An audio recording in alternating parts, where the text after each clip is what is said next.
अकोला महानगरपालिकेचा महापौर आज निश्चित होणार आहे।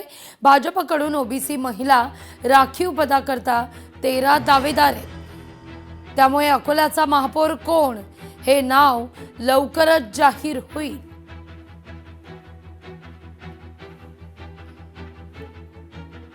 तर तिथं मालेगाव महापालिकेत महापौरासाठी हालचालींना आता वेग आलेला आहे। मालेगाव महानगरपालिकेमध्ये इस्लाम पार्टीचा 40 जागांवर विजय आहे। इस्लाम पार्टीला अद्याप कुणाचाही अधिकृत पाठिंबा मिळालेला नाही।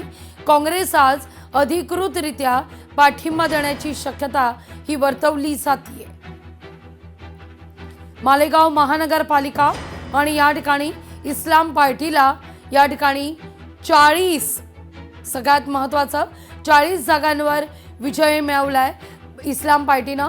पण बहुमताचा आकडा कोणत्याही पार्टीला या ठिकाणी गाठता आलेला नाहीये। त्यामुळे कोणाला तरी सोबत घेऊनच इथं सरकार महानगरपालिकेवर खरंतर स्थापन करता येणार आहे, सत्ता स्थापन करता येणार आहे। आणि त्याच दृष्टिकोनातून आता जुळवाजुळव ही सुरू होताना दिसतेय। सुरुवातीला असं देखील म्हटलेलं होतं की मालेगावमध्ये इस्लाम पार्टीला MIM टाळी देईल आणि दोघं एकत्रित सत्तेत बसतील। पण त्यानंतर मात्र आता काँग्रेसची यामध्ये एंट्री होताना दिसतेय। तर तिथं कोल्हापूरच्या महापौर आणि उपमहापौर पदाची निवडणूक 30 किंवा 31 जानेवारीला होण्याची शक्यता आहे। या संदर्भात विभागीय आयुक्त कार्यालयानं अधिकृत घोषणा केली नसली तरी नगरविकास विभागानं तसा तात्पुरता कार्यक्रम ठरवलाय। मुख्यमंत्री देवेंद्र फडणवीस दावोस दौऱ्यावर असल्यानं ते राज्यात परतल्यानंतरच निवडणुकीची घोषणा केली जाईल असं सूत्रांकडून कळतंय।